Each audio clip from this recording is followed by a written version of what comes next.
legislations are increasing, the judiciary is intact, the police is doing its duty, yet the numbers are increasing. Where are we failing at? Hello everybody, I'm Advocate Swapna Kodi and in my today's video I shall be giving an overview of crimes against women in India and the legal resources available thereof. Today I shall be discussing those crimes which are punishable as per the penal laws in India and victims for justice can approach the police authorities against the offenders.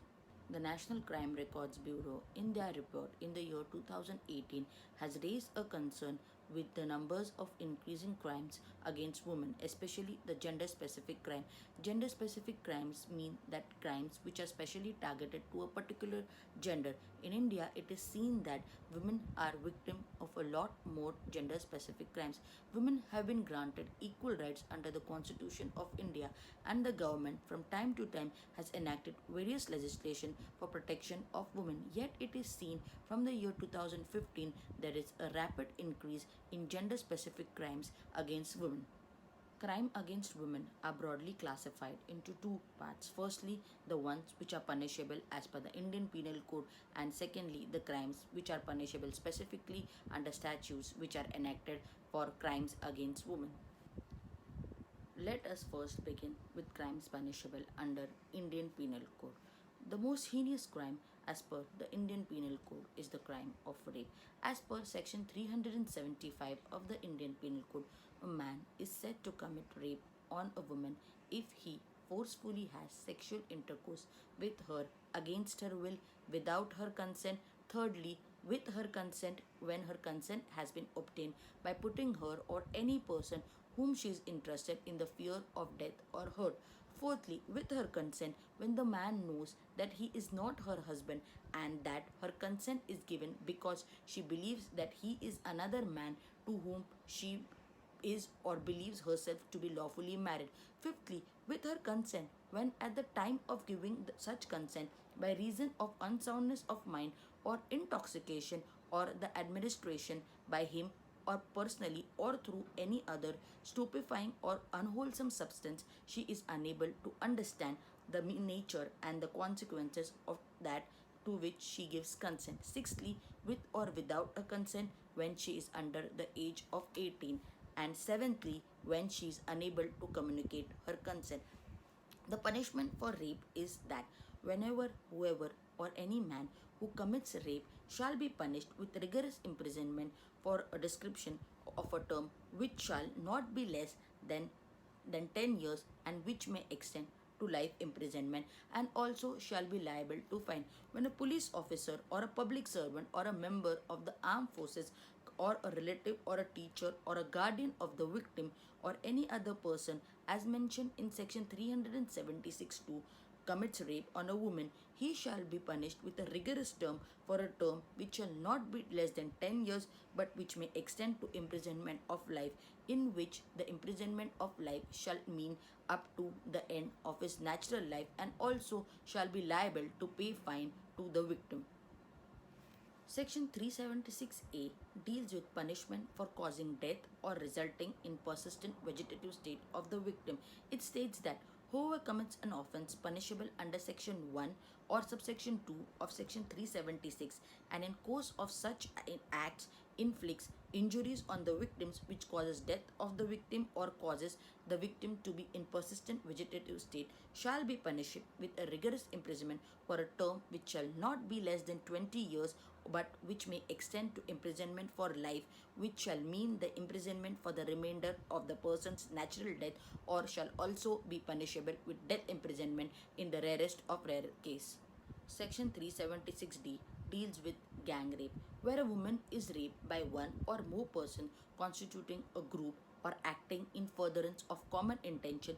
Each of those persons shall be deemed to have been committed the offence of rape and shall be punished with a rigorous imprisonment which shall not be less than 20 years and which may extend to life imprisonment. In this term, life imprisonment denotes the remainder of the person's, that is the accused's, entire life. Section 376DA deals with punishment of gang rape on a woman under the age of 16 years, where a woman is under the age of 16 years and is raped by one or more persons constituting a group acting in furtherance of a common intention. Each of those persons shall be deemed to have committed the offense of rape and shall be punished for an imprisonment for life, which shall mean the imprisonment of the remainder of the person's life and fine. Section 376DB deals with punishment of gang rape on a woman under the age of 12 years, where a woman under the age of 12 years is raped by one person or more person constituting a group or acting in furtherance of a common intention.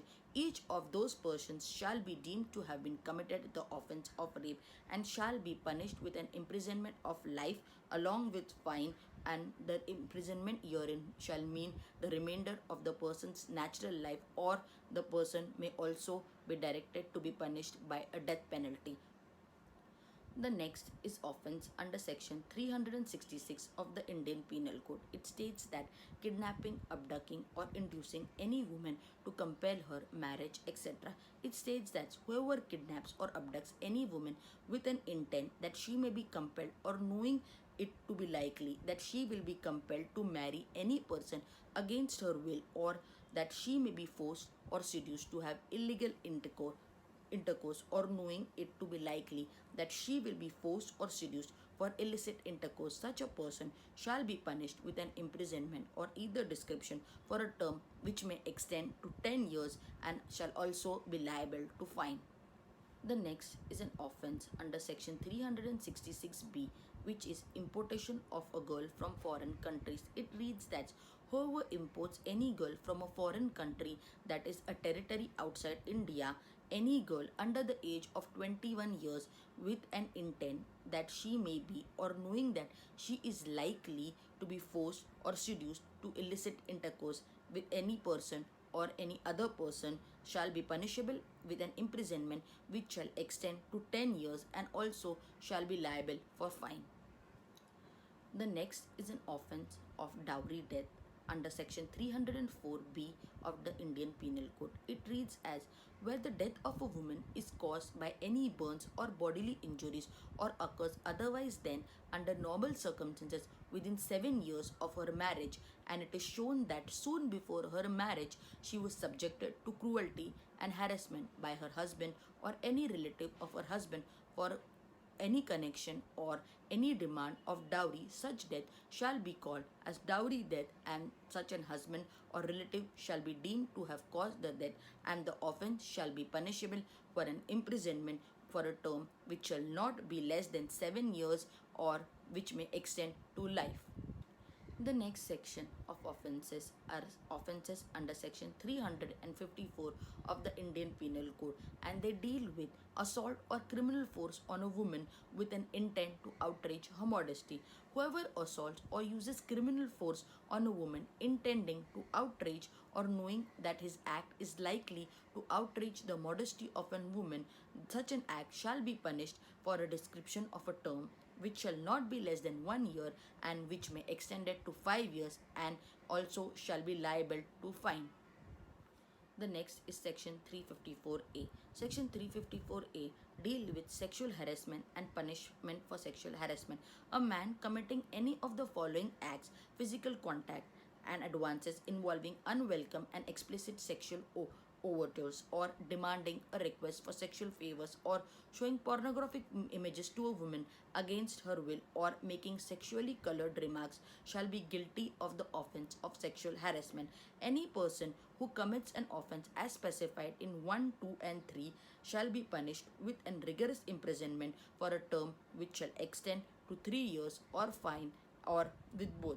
Any man who commits an offence specified in category 4 of subsection 1 shall be punished with an imprisonment of either description for a term which may extend to 1 year or fine, or with both.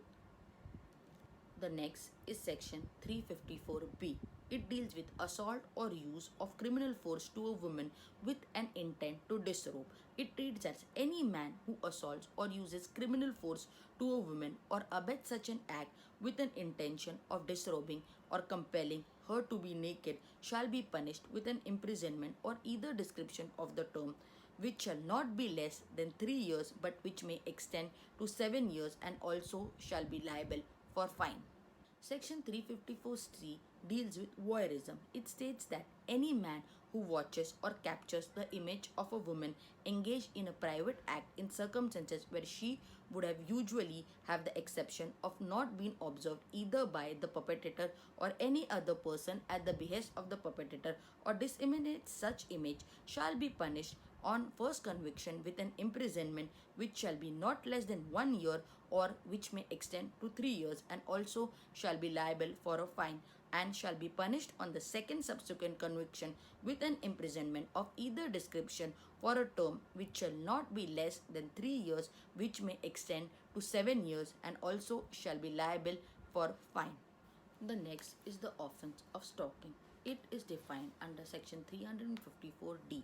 It states that whoever follows a woman and contacts her or attempts to contact such woman to foster personal interaction when repeatedly there has been a clear indication of distress from that woman, or whoever monitors the woman's social media, that is internet, email, or any form of electronic communication, commits the offense of stalking and shall be punished on the first count, that is on the first offense, for an imprisonment which may extend to 3 years, and also shall be liable to fine, and on the second count, that is the subsequent conviction or repetition of an offense, shall be punished with an imprisonment of either description which may extend to 5 years, and also shall be liable to fine. So the following acts shall not be termed as stalking when they are pursued for the purpose of preventing or detecting crime, and the man accused of stalking has been entrusted with the responsibility of prevention and detention of crime by the state, or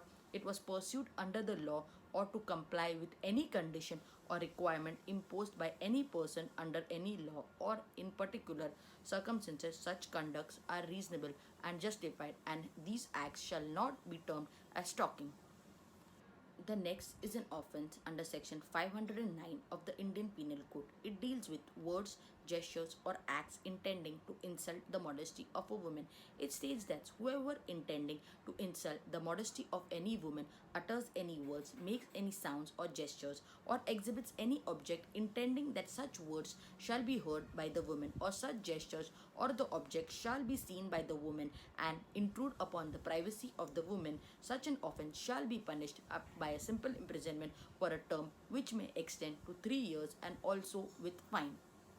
The next and the last crime under this category is the crime under section 498A of the Indian Penal Code. It states that husband or any relative of the husband of a woman subjecting her to cruelty. It reads that whoever being the husband or the relative of the husband of a woman subjects the woman with such cruelty shall be punished with an imprisonment which may extend to 3 years, and shall also be liable to fine. Let us see the explanation given in this section. For the purpose of this section, the term cruelty means any willful conduct which is of such a nature as is likely to drive the woman to commit suicide or to cause grave injury or danger to her life, limb, or health, or whether it may be physical or mental, of the woman, or harassment of the woman where such harassment is with a view to coercing her or any person related to her to meet any unlawful demand of any property or valuable security, or is on account of failure of her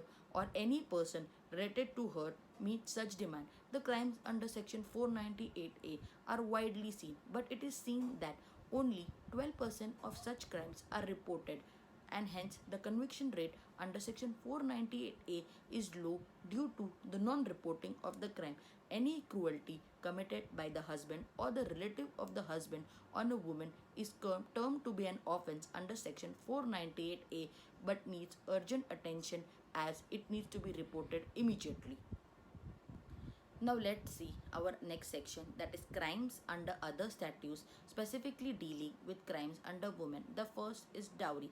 If the husband or any relative of the husband demands dowry from the wife, the said person will be prosecuted under the Dowry Prohibition Act 1961. The act defines the term dowry, and it states that dowry means any property or valuable security given or agreed to be given either directly or indirectly, a by one party to a marriage to another party in the marriage, or by the parents of either party to a marriage, or by any other person to either party to the marriage, or to any other person at or before any time after the marriage in connection with the marriage, and the said parties does not include dower or meher in the case of persons to whom Muslim personal laws applies. Thus, in short, it means that any person who gives dowry to a person at the time of marriage, that is the time of the marriage of girl, is guilty of the offense of dowry. Penalty for giving dowry is stated as if any person after the commencement of the act gives or takes or abets the giving or taking of dowry shall be punishable with an imprisonment which shall not be less than 5 years, and with a fine which shall not be less than 15,000 rupees of such value of the dowry, or whichever is more. The second punishment is penalty for demanding dowry. If any person demands indirectly from the parents or the relatives of the guardian of the bride or the bridegroom, as the case may be, any dowry shall be punishable for a term which shall not be less than 6 months, but which may extend to 2 years, and with fine, and may extend to the fine to the amount of 10,000 rupees, provided that the court may, for adequate and special reasons to be mentioned in the judgment, impose a sentence of imprisonment which shall be less than 6 months. The next offence under a special statute is under the offence of IRWA Act 1986. The IRWA Act 1986 means the Indecent Representation of a Woman Prohibition Act, and this act seeks to prohibit indecent representation of women through advertisements or in publications, writings, paintings, figures, or in any other matter, and for the matters connected therewith or incidental thereto. The act penalizes persons involved in the publication, distribution, and packaging of certain material. It, however, allows the publication of such material for scientific and learning purposes and representation of ancient monuments carrying such imagery. The next is the Commission of Sati Prevention Act 1987. This act punishes any woman whose family members ask her to go through sati, and she could approach the police station and lodge a complaint under the Commission of Sati Prevention Act 1987. The Commission of Sati Prevention Act 1987, Section 2C, defines sati as meaning the burning or burying alive of any widow along with the body of a deceased husband or any other relative, or with article, object, or thing associated with her husband or such relative, or any woman along with the body of her relatives, irrespective of whether such burning or burial is claimed to be voluntary on the part of the widow or the woman otherwise. Thus, it should be noted that the act defines that even if the woman is voluntarily ready to commit sati, the such an act is an offence and will be punishable as per the Commission of Sati Prevention Act 1987. The next is the offence of trafficking. Trafficking does not mean prostitution. They are not synonyms. In understanding trafficking, one should dealing it with the word of prostitution. As per the existing law of Immoral Traffic Prevention Act 1956, prostitution becomes an offence when there is commercial exploitation of a person. If a woman or a child is sexually exploited by any other person who gains income or monies out of the same, it amounts to commercial exploitation, which is legally punishable, wherein the culpability lies against all the exploiters. Trafficking is the process of recruiting, contracting, procuring, or hiring a person for sexual exploitation, which is legally punishable. Therefore, the trafficking is a process which results in CSE, that is commercial sexual exploitation. The definition of trafficking can be found in various sections of the ITPA, that is Immoral Traffic Prevention Act. Section 5 speaks about procuring, taking, and even inducing a person for the sake of prostitution. According to this section, even an attempt to procure, an attempt to take a person to cause or to carry on prostitution amounts to trafficking. Therefore, trafficking has a broad scope than prostitution and is punishable on a serious note than prostitution. The next is the offence of female foeticide. Section 313 to Section 316 of the Indian Penal Code and the Medical Termination of Pregnancy Act 1971 deal with the topic of female foeticide. Forcing the wife to terminate her pregnancy are also forms of domestic violence and are recognized as crimes as per the Indian Penal Code. Further, the prenatal diagnostic of a child in the womb is also a crime and is punishable as per the offences under Section 313 to 316 of the Indian Penal Code and Medical Termination of Pregnancy Act 1971. The next is the offense which is commonly seen at odd workplaces and 90% of women face this is sexual harassment at workplace. The Sexual Harassment of Women at Workplace Prevention and Prohibition Redressal Act of 2013 was enacted as per the guidelines laid by the Honorable Supreme Court in the case of Vishaka versus State of Rajasthan. This act deals with sexual harassment faced by women at workplace. It aims to protect the women from sexual abuse faced at workplace and punish the culprit. Before this act, there was no law dealing with the abuse faced by the woman at workplace, but if a complaint is lodged by a woman under this act, it is mandatory for the organization to conduct an inquiry, and upon receipt of a complaint, if the inquiry is not conducted, then the organization will also be liable for penal provisions. So, this sums up an overview about the crimes against women and the legal resources or recourses available to them. The views expressed in this video are based upon my understanding about the laws in this country. The video does not intend to harm, insult, or criticize any person living or dead. The video is explained in a simple language so that it is easy for common people to understand the laws of India. The detailed notes of the video are published on a blog, link of which is given in a description box. Do not forget to like the video, share the video, and comment on the video. And if you have not subscribed to my channel, please do so. Thank you.